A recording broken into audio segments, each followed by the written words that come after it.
It is Wednesday, September 25th, 2024. This is another edition of Baseball Today, presented to you by Booking.com. Booking.yeah. That is my man, Trevor Plouffe. I am Chris Rose, producer Dan, along for the ride as well. I think this was one of the nuttiest days we had in baseball, right? Yeah, I mean, there's a lot of great matchups, and you and I are, recording this Tuesday night. We're waiting late night for the Dodger game to finish. We'll get into the end of that game, but yeah, I'm ready to bury my team. Oh, So God. there's that as well. A lot of emotions today for sure. I know. We got so much to get to. We're not going to even be able to get to the Twins' downfall. And, It's fine. And Tarek Skubal and the Royals actually putting up an unearned run to win 1-0. So don't worry, we're going to have plenty of time to discuss the American League wild card coming up on Thursday's show and beyond. But let's get to our tip of the cap. It's the reason I'm representing Oakland. Oakland, I'm with you. I'm with you, and you're with us based on the way that you beat the world champs. To Jacob Wilson. This one's going to get through. Zach Geloff coming home, and the Oakland A's have won the ball game. Add another memory at the Coliseum on a 5-4 walk-off from the young Jacob Wilson. Good for Jacob Wilson, good for the A's, and best of all, good for the fans. Yes. I thought we were going somewhere different with this tip of the cap, but I guess it changed. Well, yeah. It was going to be something different. It was going to be that fan catching the foul ball, turning up to the owner's suite, if there is such a thing in that place, and then giving the middle finger. But I decided once they had a walk-off, I hope something magical happens in these last two games there, but this might be the final time they have a chance to celebrate together. Yeah, I loved it, and I love Jacob Wilson, obviously son of Jack Wilson. Mm-hmm. There's pictures and videos of them turning double plays together in their backyard. Everything about that is cool. I'm happy that he's up doing, getting this moment in the big leagues. But yeah, I mean, I would have rather done the other one, to be honest with you, the other tip of the cap. That was more fun. It was more fun. Maybe Trevor we'll get May. Go check Trevor May out. He continues to go off. Man. I know. He's killing it. All right. You know what? Let's get with the strangest way to ever clinch a playoff berth. Or the coolest. The probably coolest way is better. It happened in Chavez Ravine Tuesday night. Rojas on the ground at third. Machado touches third, fires to second. Out at first. Oh, my goodness. It's a triple play. It ends the ball game. The San Diego Padres have clinched their spot in the postseason after a magical 2024 campaign. Will this finally be the year for the faithful? Don, I don't know if it's going to be the year for the faithful or not, but let's start with this. Don't think I'll be asking Miggy Rowe about hitting into a game-ending triple play and leaving Shohei Ohtani on deck in a 4-2 game. That hurts, but I mean, there's nothing you can really do in that situation. I mean, hit the ball hard. Just I can't believe that happened, Chris. I honestly can't. I think you have to give credit. It was interesting because you knew he wasn't going to bunt, because then they just walked Shohei. But Machado was still playing up just in case, and that's where he had to be playing there to turn that triple play. Mm-hmm. He was in for the bunt, gets it, turns a great turn by Cronenworth, a great game by Jake Cronenworth today. And yeah, man, thinking about Shohei Ohtani left on deck right there with the Padres on the ropes. I mean, 3 hits in a row, you got the 55 guy on deck, and all of a sudden game is over. That was crazy, Chris. It's insane. It really was crazy. So now the Padres, not only do they clinch a playoff berth, and they're going to be the 4 seed, so they're going to have the 5 seed come to their crib, but they're 2 back of the Dodgers in the West. We talked about this on Tuesday's show. Which of those teams is better suited for a deeper playoff run? So we had that discussion. But now I want to ask you, since the Padres lead the season series 8-3 and knocked the Dodgers out of the postseason 2 years ago in the divisional round, does San Diego have a, quote, mental upper hand against Big Brother up the I-5. Yeah. I don't know if there's no other way to really put it. Yeah, they do. There's no doubt. Does that mean they're gonna win a series against them if they play them? No, it doesn't mean that for sure. But you'd rather go into a postseason series with those victories under your belt. I mean, you could talk about how they match up against the Dodgers in personnel, and is that going to be the reason they beat them? Then I could talk about that and be more certain of that. I don't think it really changes anything what happens in the regular season, but definitely you'd want that. And if you're talking about the mental upper hand, then yeah, I would say yes. And you're talking about they're not just 2 games back of the Dodgers for the NL West. They're 2 games back of the Dodgers for the best record in baseball. If they somehow surpass the Dodgers, they'll get a bye. This is crazy. They have played such good baseball. Mm-hmm. We've talked about it. They have that feeling. Orsillo saying, "Is this the Padres' year?" Dude, they got all the momentum in the world right now. Yeah, and it's interesting. I think the Dodgers would say, "Listen, it doesn't matter. Yeah, they've taken care of us this year. They knocked us out of the playoffs. That stuff doesn't matter." You go to the other clubhouse, and they're going to be like, "Hell yeah, it matters." Because it would matter to me if I were on the losing side of it. Which side would be more truthful in that case? Would it weigh on the Dodgers or no? No, I don't think so. I honestly don't think that they would even think about it going into a series. It's, when you're taught from the first game you play into professional ranks to have a short memory game by game situation. I don't think it would bother them. I think they'd still go into that series very, very confident. Dave Roberts did say before the series started he was going to manage it like a playoff game. Then he brings a kid in the 7th who had been injured and I think was making his debut and had pitched in high A earlier this year, and some Dodger fans started going nuts. Dave Roberts screwing it all up. I mean, he wasn't the one that left guys on base and put up only 1 run.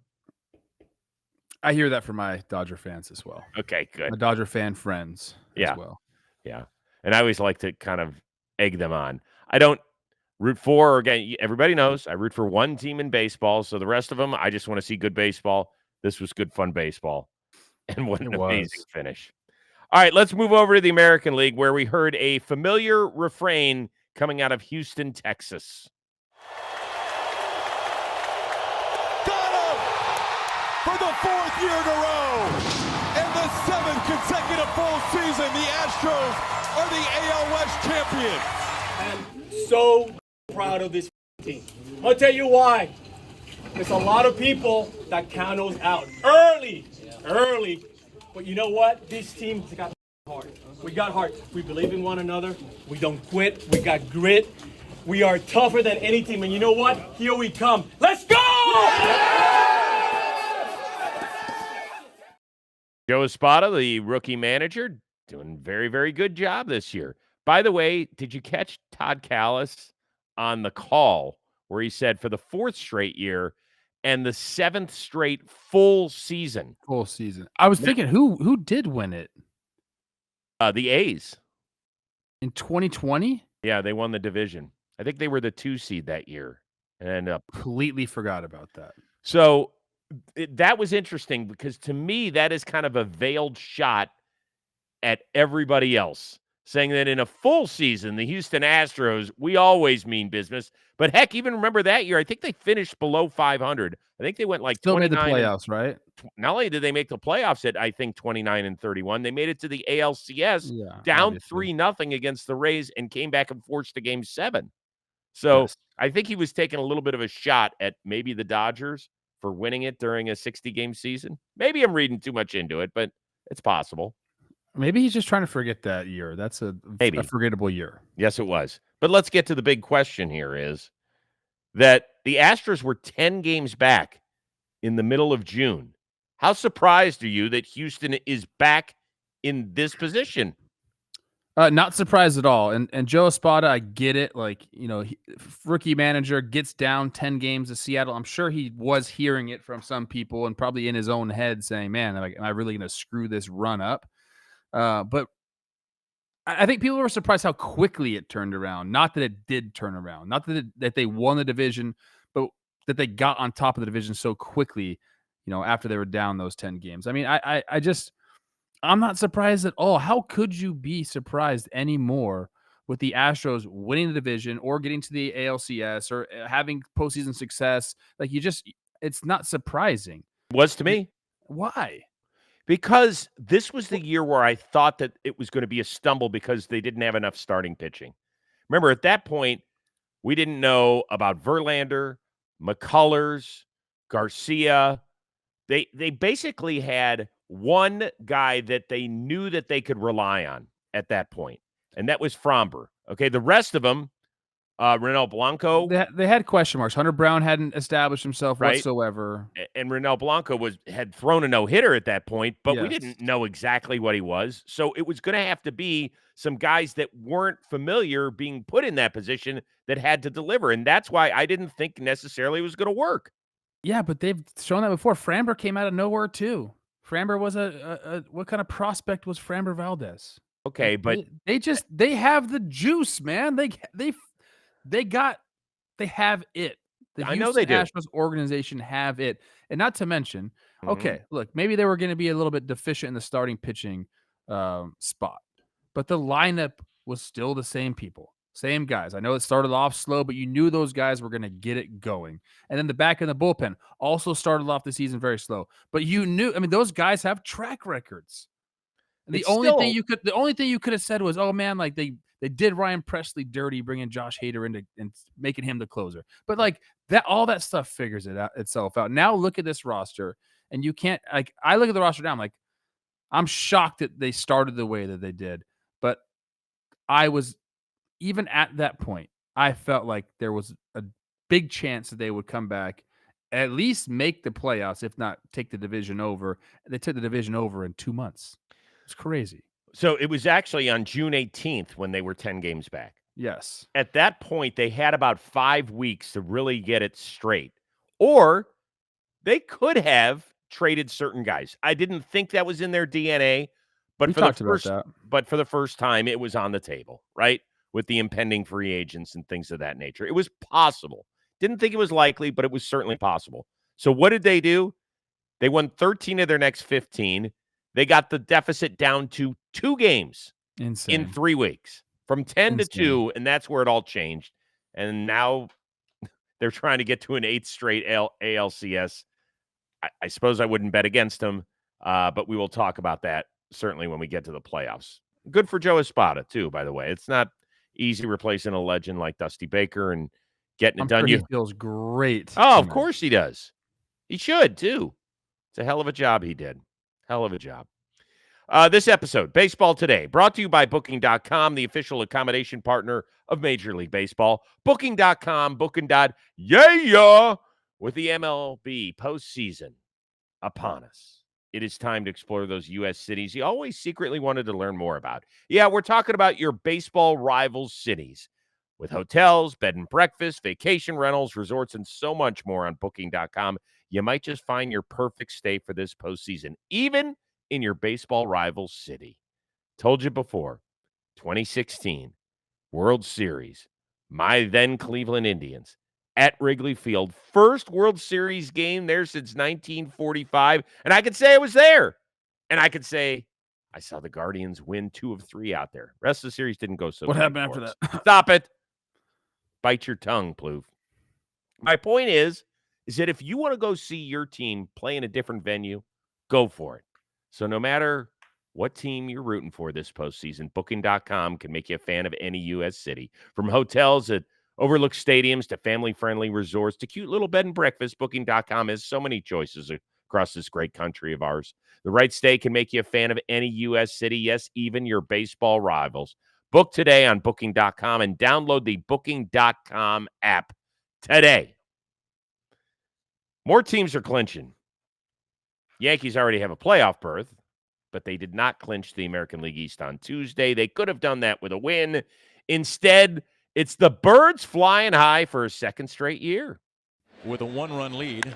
Koya. Cowser bombs away. Colton Cowser. Oh, my goodness. That ball is all the way to Westchester. I'm so proud of this group. We have dealt with so much crap the last 3 months. And you guys continue to fight. We got in, so let's get it on. We got 5 more games to go to improve, and then it's the playoffs. Let's go! What are you laughing at? I just think that every team thinks that everyone's against them all the time. It's like, dude, well, I do. It's a 162 game season. Yeah. People are gonna root for you and say how good you are for Yes. a lot of it. Then they're also gonna say, hey, these guys suck right now. That's just part of it. But I love these managers just holding on to that hate, dude. Yeah. And then letting it out as they freaking shake that champagne. I love it. Well, it was funny. I saw Kevin Brown do an interview with Ryan O'Hearn in the clubhouse, and O'Hearn goes, "Folks, Twitter's not real. Social media is not real." He goes, "I shut mine down a couple weeks ago. I haven't checked it. That's not what people really think about you. So even if you were Agreed. saying that you don't, that you hate us and you think we're losers and you think we stink, that's not what the entire world thinks about you." I thought it was a good message by him. But since we're here, how do you feel about the Orioles going into the playoffs? I'm nervous for them. I think Mhm. they're not exactly steamrolling into the playoffs, but Chris, for them, they are getting healthy. I think that's something that if you're an Orioles fan, you could be happy about. I mean, over the last couple of weeks, how many guys have come back from injury? It's been a lot. So Yeah. you get a rejuvenated roster, and you're just hoping that momentum, I guess, can take you in, and you start to feel better about how things are going. When I think about them as an offense, I mean, they hit a lot of homers, so they kind of they're home run dependent. Could be a good thing, could be a bad thing. If you're hot with your homers, then that's going to be a great thing for you in the playoffs. If you get on a cold streak with your homers, then that's night. So I think that's what I'm interested to see is are they going to be able to manufacture runs? I feel like during the beginning of the season, we saw them doing it in a plethora of different ways, and we were just talking about how long that lineup was, and that's all we could really talk about. And that's changed a little bit with some of the injuries. Adley Rutschman obviously struggling has shortened the length of their lineup, but I think that's for me. I'm a little nervous for them. I'd love for them to get hot. I'd love for them to make a run, but I don't see this being like the Orioles year where they win the World Series and go on some magical run. Well, we thought that that's what was going to happen last year, right? They win 100 games for the first time since 1980, and then they pooter out against the eventual champs. They just couldn't get their pitchers out of the second or third inning. So here's what I like. Okay. Their top 2 pitchers I think are going to be as good as any 2 in the American League. And then Corbin Burns, Zach Eflin has been great since he came over from Tampa. Now, game 3, I was trying to figure out, is it definitely Dean Kramer who gets the start? I think it is. I think he's the guy who's going to end up being it. But if you go to a third game in a wild card series, and that is the one that will get you either home for the offseason or moving on to the next round, I wouldn't feel great about it. But maybe. I guess whoever they're going to be matching up against doesn't really have that either. Possibly. The Orioles, you mentioned the power. They've got 9 guys who have double-digit homers. You mentioned the guys that are returning. Mountcastle is back. Westberg's back. Yeah. Urias hit a homer on Tuesday night. He's back after missing a month. And it seems like Sir Anthony Dominguez has really settled down the closer's role nicely. Picked up a save. That was good for him. By the way, did the Orioles have the strangest deadline in terms of guys who have either been like A+ pickups or F, right? Between Dominguez and Eflin at the top of the class. I don't know if Sir Anthony Dominguez has been an A, but he's been B+ at the very least. Very good. But Rogers, Eloy Jimenez, both sent down? This is weird. At least they made moves. You got to feel good about that. And, you're going to hit on some. You're not going to hit on some. You know me with the moves at the Orioles. I've been screaming this at the top of my lungs since the You wanted them to go all in. I wanted them to get Crochet. We talked about this a lot. Yeah. So we don't have to do it anymore. I wouldn't feel great if I were the Orioles. I would probably answer rank the question, them, bro. So I would rank them probably 5th in the power rankings. It's either the Royals or Twins or You Mariners. have the Tigers that would be, above the Orioles? Hey, I'm telling you, you don't want any part of the Tigers. Don't look at me that way. I'm being honest. I mean, my team doesn't want any part of the Tigers. No. I'm telling you, not only because of Scooble, but I think that bullpen, those guys have been lights out. Doesn't matter if they have to come in the 4th inning or they have to come in the 8th. Those guys have been nasty. I think postseason experience wins out most of the time. So that's the only reason I would put the Tigers not. I mean, maybe they are above the Orioles. I don't know. But I still don't have either of those teams making some How many of the guys on the Arizona Diamondbacks had kicked the postseason can down the road? Not a lot. Good point. Not a lot. All right. We're going to continue on as we get over to the National League. Great night for the Braves. The Diamondbacks got skunked at home by my boy Logan Webb, and the Giants hit 16 homers or something. So Arizona has lost that series. It's getting ugly for them. And then Atlanta, mic check against the Mets. Out to left field, pretty deep.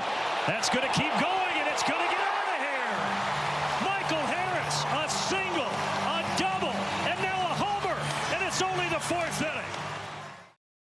All right, he didn't hit for the cycle, but he still feels pretty good. So if you're checking out the National League wildcard standings, the Mets are currently the 5 seed. They're a half game up on the Diamondbacks, who are the 6 seed, who are a half game up on the Braves. So, which fan base should be most nervous out of those last 3? Mets, Braves, Diamondbacks. Well, again, we kind of talked about this. Was it this morning's episode or yesterday? I don't know. One of the episodes we talked about the fact that the Mets and the Braves are playing each other helps the Diamondbacks out. So I'm going to rule the Diamondbacks out of this. And They're I'm going to say the Mets. Game up on the Braves, dude. They're a half game up on the Braves. I'm going to say the Mets. I'll tell you why. Because they've seen this movie before, Chris. They've seen it. Going in to Truist with the season in the balance, losing game 1 like this, it's got them in their feelings. They're the most nervous right now because there is history there with the Mets and not just the Braves, but the Mets being the Mets. But the season has felt different. This team has played incredible down the stretch. They look very scary. To put them in the postseason, I would say that this team could absolutely make a run, but they have to get there first. And I think that's why they're so nervous. I think Mets fans, rightfully so, understand how good this team can be and how much momentum, they've built up, but it all could be taken away from them in a 3-game set, essentially. So that's why they're the most nervous, Chris. Not only have they seen it before, but I think they have the most to lose of any team. I don't know if they have the most to lose of any team. Who does? You think the Diamondbacks do because they were in the Well, World Series last year? It won't be the story because nationally the people don't care as much about the Diamondbacks as they do the Mets and the Braves. So from that standpoint, they don't. But we just said on Monday's show, I think, that we're not worried about the Diamondbacks. Well, I'm legitimately worried about them now. It's a half-game lead. Here's what they need to root for. Here's what the Diamondbacks fans need to root for. I know the players don't think of this way. Okay, I think I'm on the same page. Go. They need to root for the Dodgers to win. So then the Padres are just locked into their spot. Exactly. So that when the Diamondbacks play the Padres this weekend, the Padres are only going to throw their starting pitchers 3 or 4 innings, get them some work. Heck, they might not even pitch because they have to get going early next week. I mean, that's the big thing here. Yes. And Zach Gallen's got to win Wednesday's game. I think he's pitching against the Giants. The fact that they got their butts kicked by the Giants on 2 straight nights. By the way, if you want to talk to a frustrated fan base, the San Francisco fans, they're probably like, where the hell was this? Where's this offense been? Seriously, where has this been all year? Oh, yeah. I mean, I get it. Yeah, the Diamondbacks are definitely rooting for the Dodgers. So the Braves play after the Mets. They play Kansas City. Yeah, Mets who can't play score? Washington.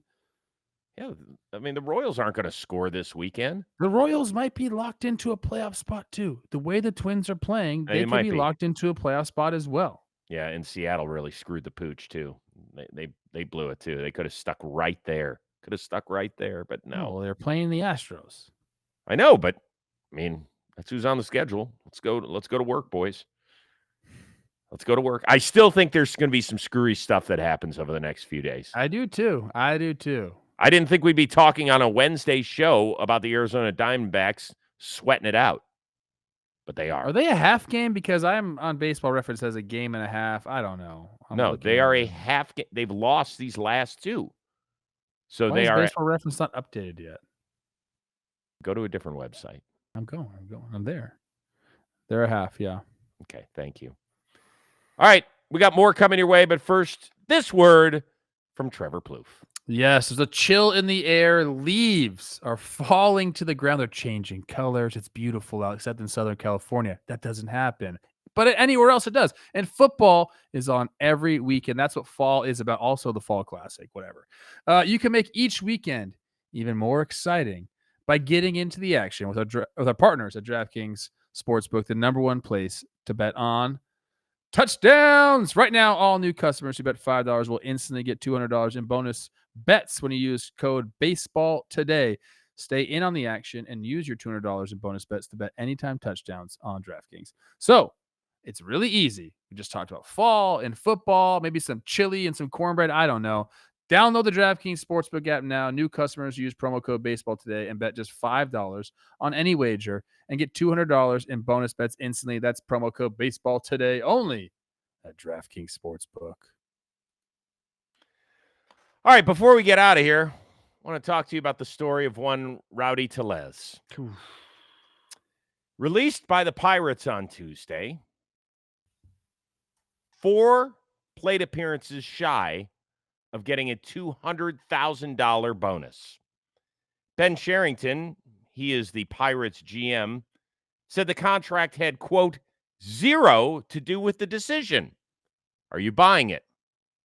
No, not buying it. Not at all. Of course it had something to do with the decision.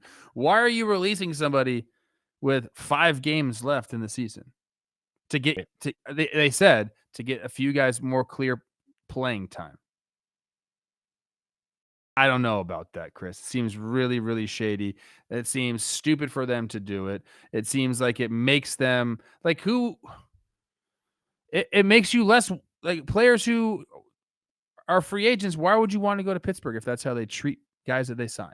Like that's what I think about. And I'll tell you something. I played for a team who is kind of known as not being exactly like fiscally exuberant. How about that for a choice of words? And Phil Hughes had a clause just like this, an innings clause. He was going to make another, I think, $250,000 if he needed like one more out or one inning or something like that. I think it was 1 out. And they offered to let him pitch in relief. And he said, no, I'm not going to do that to the team. I'm not going to do that to the bullpen. Wow. So he didn't take it. They offered to pitch him and put him in that position. And now we're talking about the Pirates doing the exact opposite of that, taking that away from him, which is crazy. So are you buying it? Is anyone buying that? No. It's the worst sales job of all time. It's John Fisher-esque. I could have bought it if they had released him in April when he had a 505 OPS. I could have definitely bought it in May when he had a 323 OPS. I didn't say a 323 on base percentage.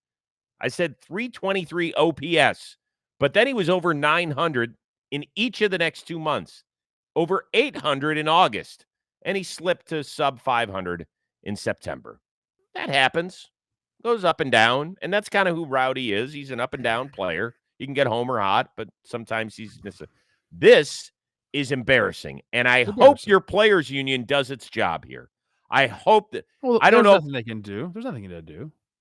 Why is there not anything that they can do? If we all think that it looks like a rat and it smells like a rat, it's the same. That's a rat. It's the same thing as why Paul Skeens wasn't on the big league roster to start the year. Yeah, this Same one, though, is a little freaking more thing. definitive. You're talking about guy needing one more game's worth of plate appearances. One more. Dude, and the reason he gave was they wanted to get 2 guys more playing time. Well, you've been out of it since whenever. Right.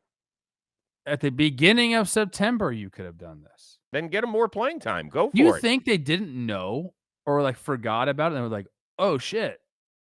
We gotta get this guy No. out of here." Every I think team that might knows. have been the case, No Chris. way. I think that might have been the case. Why have him stick around this long? Every organization has people whose job it is to strictly make sure at this time of year, it might be part of their job, but to make sure, hey, this person's in incentives, it's all taken care of. And most of the times you don't hear anything about it. Well, first of all, the manager does not, when you can tell me this, the manager does not want to be put in the middle of this shit. Like if there were some sort of edict from the front office who's like, you can't play rowdy. I would say go. You tell him. Yeah, you tell him. Yeah, it's brutal. It's so brutal, Chris. I can't even begin with that. Yeah, I really honestly think they didn't know or forgot. And then someone was like, "Hey, I can't buy that. Hey, look at the at-bats, look at the plate appearances." Regardless, it's a Bush League move. It's bullshit, and I think Ben Sherrington lied to us. And more importantly, lied to Well, he also fans lied of when they this. said they were going to make moves and be aggressive, and they didn't do anything. Yeah, that one, however, I think that one might have come from somewhere else. So that one I'm not going to hold against him. This one, though, he should have come out and said it was a business decision. That's what he should have said. It was Honestly, why decision. can't they say that? Because then that puts that shows that there's proof that the only reason that you released a player. But you negotiate a contract in good faith. You have to uphold. I mean, there's no wording about upholding it in good faith. I'm not a contract lawyer. I don't know either. I don't know enough about it. It's baloney, Chris. Baloney is right. I like your phrase you used. And your press box is way too high up at your stadium. I don't like it. The rest of it's great. The rest beautiful. of the stadium's The press awesome. box is too high. I can't tell if it's a hit or a pop-up. Okay. A lot of fun stuff. All you fans of teams like the Mets and the Braves and the Diamondbacks and the Royals and the Tigers and the Twins and the Mariners. Don't say my Twins. Yeah, don't do that. Still around. It's just 2 games. Still 5 to go, right? No? I love the guys. Hey, players, love you guys. You're like what Dak Prescott said the other day after they lost at home. Jump off now. Jump off now. Oh, so I've jumped. Jumping off. I jumped. Well, I can't wait till the Twins are playing next week in the playoffs. Yeah. I'm going to hold that over your head forever. If they make the playoffs, I'll be happy. You're this close to being a statue guy in Minnesota, and you're jumping off. That's sad. It's not the player. It's not. Well, I mean, somewhat the player's fault, but there's a lot of things that happened. By the way, you just kind of glossed right over the fact I called you this close to a statue guy. I think there's a chance that I get one day inducted into the Twins Hall of Fame. I'm being serious. I just gotta stick around long enough, broadcast long enough. I'm telling you, things happen, dude. I'm not laughing at that. I'm laughing at the way you just presented that. That's what it was. I'm telling you, I'm gonna help this franchise. I'm gonna turn it around. Can Morneau and I were on the phone tonight talking about that, talking about what needs to be done. Oh, okay. You're not leaving me to be a manager, are you? If that happens, Tuesday night, September 24th, 10:45. Yeah, but this is the show on the 25th. Yeah, but they don't care that we're recording it. People love the fact that we're recording it tonight.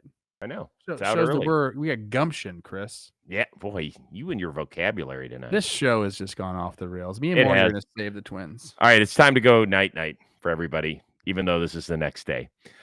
So for our one-of-a-kind producer, Dan Rourke, the uber-talented and wayward thinking today, Trevor Plouffe. I am Chris Rose. We will see you Thursday here on Baseball Today, presented to you by Booking.com.